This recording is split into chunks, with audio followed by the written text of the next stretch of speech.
3장 1절에서 10절 말씀까지 교독하겠습니다.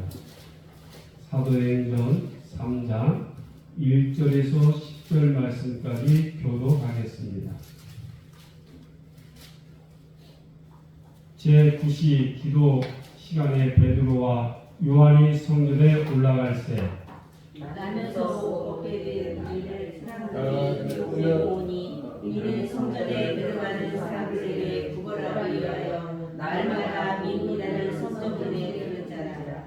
그가 베드로와 요한이 성전에 들어가려 함을 보고 구걸함을 베드로가 요한과 더불어 주목하여 이르되 우리를 보라 하니 그가 그들에게서 무엇을 얻을까 하여 바라보거늘 베드로가 이르되 운동하는 옆방에 하는 이들을 내게 남의 이름으로 어디로 나가라 하고 나사렛 예수 그리스도의 이름으로 일어나 가라고 오른손을 잡아 일으키니 발과 발목이 곧 힘을 얻고 서서 걸으며 그들과 함께 성전에 들어가서 걷기도 하고 뛰기도 하고 하나님을 찬송하니 모든 백성이 그 걷는 것과 하나님을 찬송함을 보고 그가 원래 성전 내문에 앉아 구걸하는 사람들이 심히 놀라게 여겨 놀라야. 아멘. 무엇에 붙잡혀 있습니까? 라는 말씀으로 말씀 증거해 주겠습니다. 붙잡혀 있다는 말은 미쳐 있다는 말과 같습니다. 바람직한 것에 붙잡혀 있는 사람도 있고 붙잡혀서는 안 될 것에 붙잡혀 있는 사람도 있습니다. 이상한 일은 한 번 붙잡혀 있으면은 그것을 꼼짝없이 움직이도 못하고 당하게 됩니다. 오늘 본문에 등장하는 사람들을 보면 베드로와 요한 그리고 나면서부터 안전뱅이가 된 사람이 나옵니다. 우리가 잘 아는 대로 베드로와 요한은 어부였습니다. 그러나 갈릴리 바다에서 예수님을 만난 후에 예수님 앞에 붙잡힌 사람입니다. 자, 나면서부터 안전뱅이 된 사람은 이 사람은 참 인생에 대해서 가장 불쌍한 사람입니다. 그래서 이가 무엇에 붙잡혀 있을까? 아멘. 오늘 나면서부터 안전뱅이가 된 사람은 바로 구걸하는데 붙잡혀 있습니다. 아멘. 기본적으로 왜냐? 자기 생계를 위해서 아멘. 구걸하는데 목적에 붙잡혀 있어요. 성전 비문에 앉아서 구걸했기 때문에 초대교회에 일어났던 많은 이적과 기사를 들어봤습니다. 그런데도 그는 기적에 대해서 무가가 사람이 되어버렸어요. 왜? 좌우간 어쨌든 초대교회 이미 전에 예수님이 등장해 예수님을 찾아갔더라면 얼마나 좋겠습니까? 그저 계속 앉아서 성전 비문에서 구걸하는 걸로 붙잡혀 있는 사람이 되었습니다. 그런 나면서부터 안전되게 된 사람에서 숙명에 붙잡혀 있습니다. 숙명이란 변경될 수 없다는 그 자체입니다. 이 숙명에 붙잡힌 사람들은 체념과 절망에서 헤어나지 못합니다. 아멘. 오늘 본문에 나온 안전되기 불구진 것과 구걸하는 것에 숙명으로 받아들이고 삽니다. 우리 교회 안에서도 숙명에 붙잡혀 있는 성도가 있습니다. 내가 이 모양 이 꼴로 사는 것은 나의 운명이야. 그냥 포기하는 사람, 이건 아닙니다. 우리 예수 믿는 사람들은 소망을 갖고 살아야 합니다. 아멘. 지금 현재는 내가 궁색하고 어렵지만은 아멘. 소망을 갖고 아멘. 새로운 꿈을 가지고 아멘. 새로 뭔가 도전하고 아멘. 이게 얼마나 필요합니까? 아멘. 그러려면 주님 앞에 붙잡고 매달리고 기도하고 소망을 요구하는 것입니다. 주님을 바라보면서 모든 것을 주님께 맡기고 인생의 장애를 극복하고 아멘. 노력하는 것입니다. 사도 바울은 빌립보 교회를 통해서 우리에게 말하기를 내게 능력 주시는 자 안에서 내가 모든 것을 할 수 있느니라. 빌립보서 4장 13절에 말씀하고 있습니다. 내게 능력 주시는 자 안에서 내가 모든 것을 할 수 있다. 내게 능력 주시는 자가 누굽니까? 주님입니다. 그렇습니다. 나는 부족해, 나는 못해, 나는 그저 앉을 수밖에 없어. 포기하면 안 된다는 것입니다. 믿고 노력하는 것입니다. 아멘. 적극적으로 인생을 개척하는 것입니다. 12년 동안 혈루증을 앓는 고생하던 여인이 예수님이 지나가신다 하니까 예수님 옷자락만 만져도 나는 내 병을 고칠 수 있다. 적극적인 행동입니다. 이 여인이 그런 행동과 소망을 가졌기 때문에 이 여인은 그 혈루증에 깨끗이 고침을 받았습니다. 우리 하나님은 살아계시고 전지전능하신 하나님입니다. 하나님을 믿고 주님의 뜻을 따라 순종하고 노력하는 능력을 주님은 숙명의 사술에서 우리를 구원해 주시는 것입니다. 둘째로 안전뱅이는 성전의 미문까지 데려다 준 사람에 붙잡혀 있습니다. 안전뱅이를 성전 미문까지 데려다 준 사람은 그의 부모인지 형제인지 친구인지 알 수 없습니다. 그러나 분명한 것은 매일 그렇게 한다는 건 쉬운 일이 아닙니다. 앵벌이를 위한 직업적인 일을 하고 있는 것은 성경 그 당시는 그런 사람은 없을 것입니다. 제가 이제 서울에서 떠난 지 40년 됐으니까 그 전에 보면 지하철역 같은 데 보면은 앵벌이들이 데려다 준 사람입니다. 또 지하도에 가보면은 앵벌이들에게 데려다 준 사람이 있어요. 앵벌이들이 딱히 데려놓고 너는 여기서 구걸해. 근데 나는 지하철에서 제일로 좀 기분이 나쁜 것이 있어요. 이런 앵벌이들이 구걸하는 사람들은 하필이면 녹음기를 가지고 나오는데 복음송을 탁 거기 틀어놓고 구걸하고 다녀요. 그래서 참 기분이 안 좋더라고요.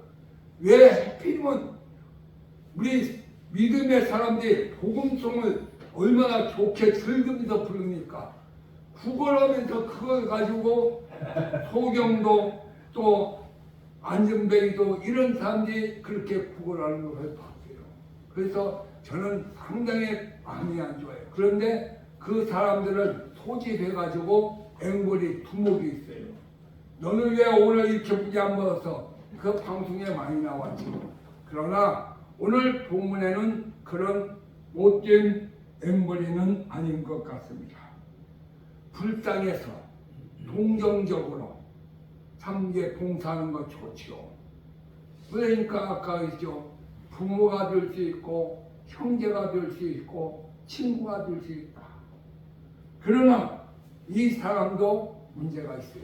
네? 예수님 소문은 분명히 많이 들었어요. 많은 각세 병자들이 예수님 앞에 온 자들은 다 나음을 받았다고 했어요. 그런데 너는 이 활동에서 돈을 못 버니 너 생계를 위해서 미문에 성전 미문에 가서 그저 구걸하라. 동양을 하라는 것입니다. 우리의 믿음의 사람들이 형식적인 신앙, 항상 목마르고 느끼지 않는 사람, 이건 안 됩니다. 수가성에, 사마리아의 수가성에 예수님을 만난 여인이 있습니다. 그런데 예수님이 그랬죠. 내가 지금 그 우물에서 물을 뜨는 그 물을 마셔도, 이 물을 마셔도 항상 먹어야 해요. 저는 자다 일어나서도 물을 마십니다. 새벽에 일어나면 물을 한 컵을 꼭 먹어요. 네, 저는 새벽 5시에 새벽 기도 드리는데 5시 새벽 기도 드리기 전에 물 한 컵을 꼭 먹습니다. 근데 이것이 의사가 그래요. 참 목사님 좋은 습관입니다. 여러분도 자고 일어나서 다른 것 먼저 먹지 말고 물을 한 컵 꼭 드세요. 요즘은 찬물 먹으면 안 돼요. 밀리찍은 물을 마셔야 합니다. 예, 찬물 속이 시원한 게 좋은데 그건 안 좋아요. 예, 그러니까 꼭 한 컵씩 자고 일어나서 무슨 활동하기 전에, 다른 거 먹기 전에 물을 한 컵씩 잡수세요. 아주 이건 좋은 것입니다. 이 수가성 여인이 그랬어요. 내가 주는 물은 영원히 목마르지 않는다. 이 여인이 예수님을 처음에는 뭘로 봤습니까? 선생님으로 봤어요. 또 선지자로 봤습니다. 그런데 바로 예수님을 선생님으로 보고 선지자로 봤을 때는 구원을 얻을 수가 없어요. 그러나 이 여인이 예수님을 메시아로 볼 때 그녀는 다시 목마르지 않는 생수를 맛보게 됩니다. 형식적인 사람이 아닙니다. 모든 죄악에서 다 깨끗이 벗어나고 새 생명을 얻은 수가성이 되었어요. 신앙생활이 새 출발을 하게 됩니다. 세 번째로 베드로와 요한은 무엇에 붙잡혔을까요? 오늘 본문에 보니까 제9시 기도 시간에 기도하러 성전에 올라가고 있었고 그 가운데 베드로와 요한도 안전배기를 목격하게 됩니다. 이때 베드로와 요한이 나를 쳐다보라, 나를 주목하라. 야, 이 거지가 나를 주목하라 할 때 얼마나 기가 막히게 좋겠습니까? 야, 저분들이 나에게 돈을 좀 많이 줄란가? 아마 이 거지는 그렇게 생각했을 거예요. 그런데 베드로와 요한이 뭐라 했어요? 내게 은과 금은 없거니와. 다시 말하자면 은과 금이 없다는 것은 돈은 없거니와. 이 거지는 사실 돈을 구하라는 것이에요. 내게 있는 걸로 주노니 나사렛 예수의 이름으로 일어나 걸어라. 놀라운 사건입니다. 여러분, 지금 베드로와 요한이 이 사건을 한 것은 예수님은 부활 승천하신 후에 오순절 성령의 다락방에서 120문도가 합심 기도해서 성령 충만함을 받았던 예수님의 제자들은 이때는 기적이 계속 일어났어요.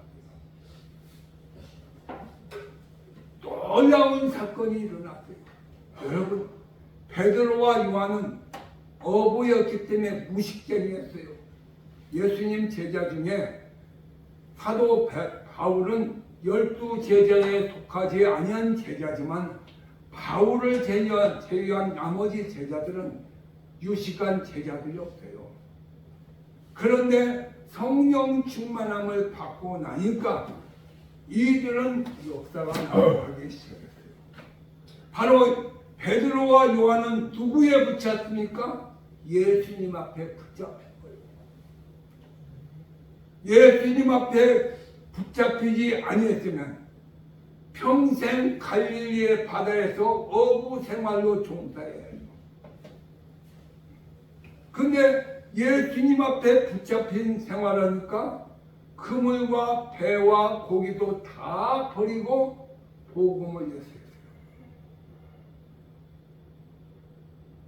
예수님 제자 중에 항상 베드로, 요한, 야고보 세 제자를 수석 제자라고 하죠.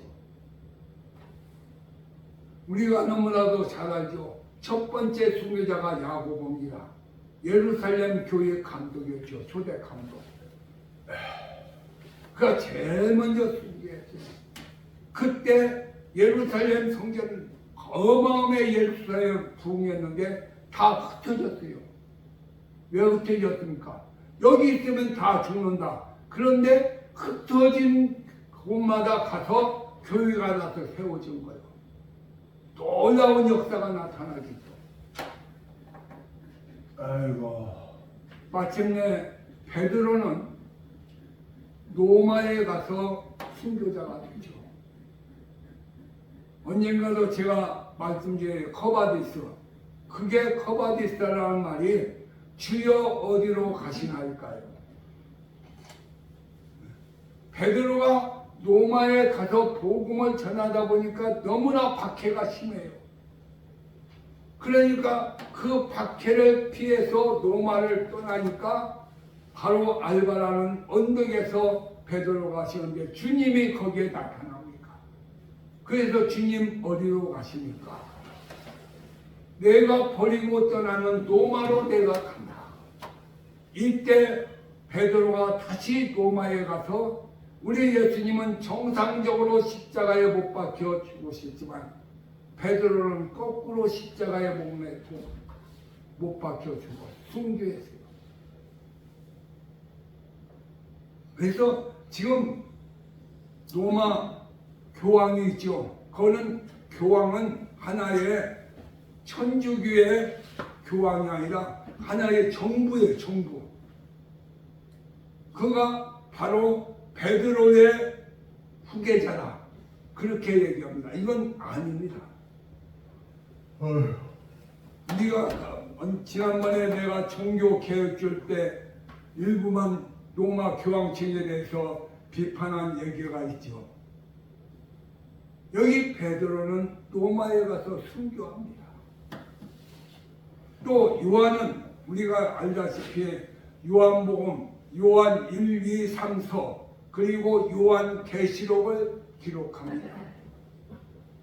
요한 계시록은 이 요한이 예수님 12제자 중에 제일 오래 살았어요.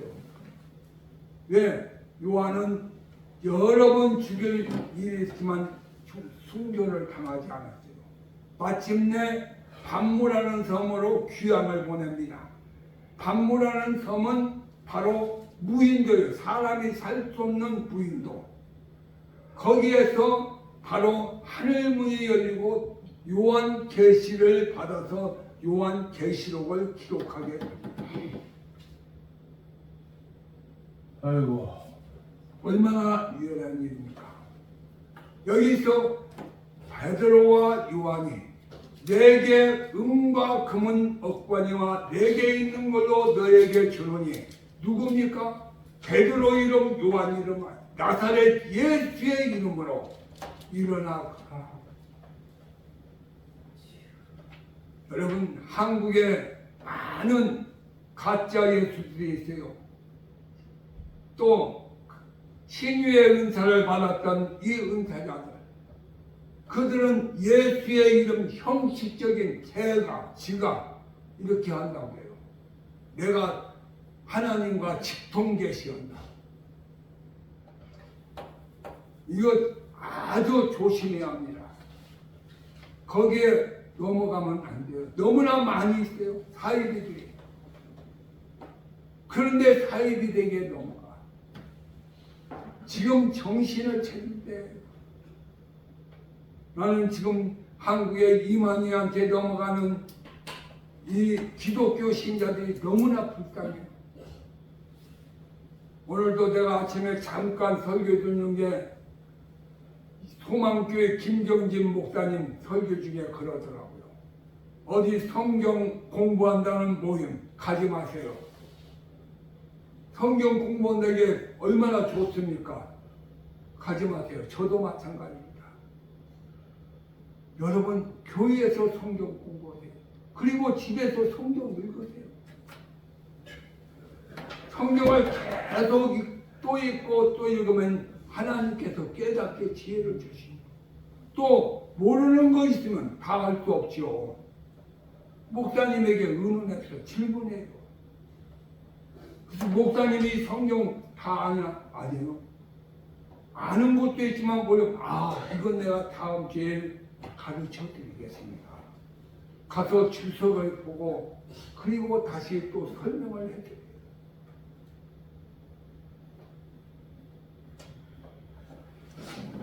한국에 너무나도 이 사이비들이 이단들이 많기 때문에 담임 목사들은 성도들이 거기에 미혹되지 않게 해서 말씀을 선포합니다.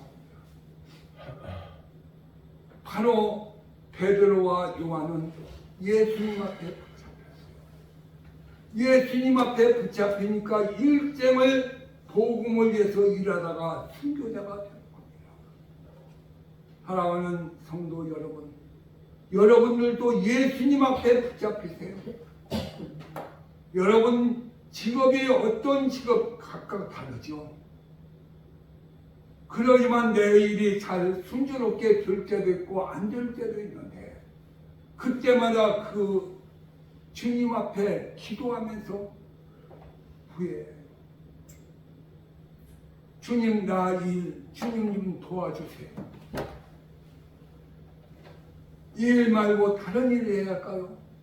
직업을 바꿀 때는 이것 심각하게 기도해야 해요. 그리고 우리가 통상적인 우리 기독교인들이 해서는 안 될 직업 이런 것은 우리가 해만 안 돼요.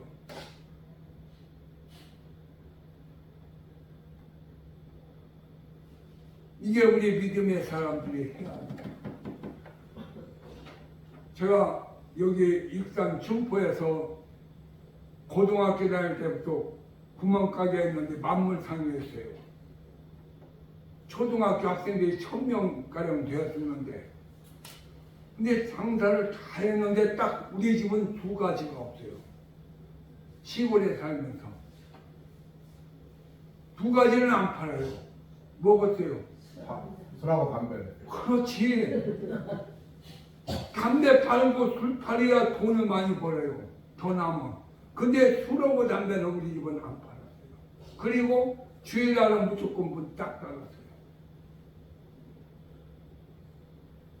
근데 다른 집보다 우리 집이 장사가 더 잘 되더라고요. 하나님이 축복해 주시니까 우리가 그걸 알아야 해요. 나는 요즘 이렇게 식당들도 주일날 영업을 정지하는 쉬는 가게들이 많더라고요. 참 감사하게 생각해요. 우리 중국교회 성도들 예수님 앞에 붙잡혀야 합니다.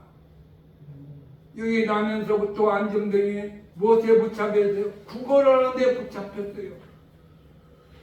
그리고 이분을 매다가 되어서 거기에 매달렸대. 봉사하는 것은 좋은데 야, 우리 기회 있으면 그런 부탁 교회로 되는 거야. 전도해야 해요.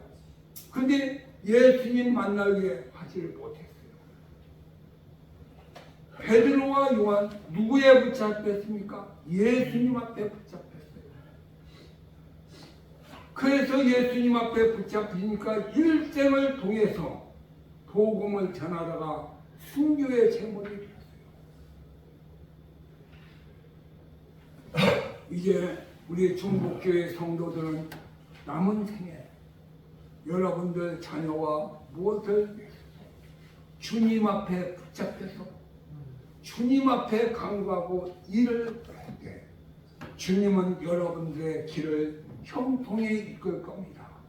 이러한 우리 중국교회 성도들이 되기를 주님의 이름으로 축원합니다. 아멘. 거룩하시고 은혜가 풍성하신 아버지 하나님, 성전 비문에서 구걸하던 따면서부터 안전뱅이는 그저 구걸하는데 붙잡히고 말았습니다. 이 거지 안전뱅이를 베어다 주는 분들은 부모인지 형제인지 친구인지는 알지 못하고 그들도 그저 메어다 주는 걸로 봉사하는 걸로 붙잡히고 말았습니다. 반면에 베드로와 요한은 무식쟁이 어부였습니다. 예수님 만난 후에 예수님 앞에 붙잡혔습니다. 일생을 통하여 주님과 동행하다가 복음을 위해다가 순교자들이 되고 말았습니다.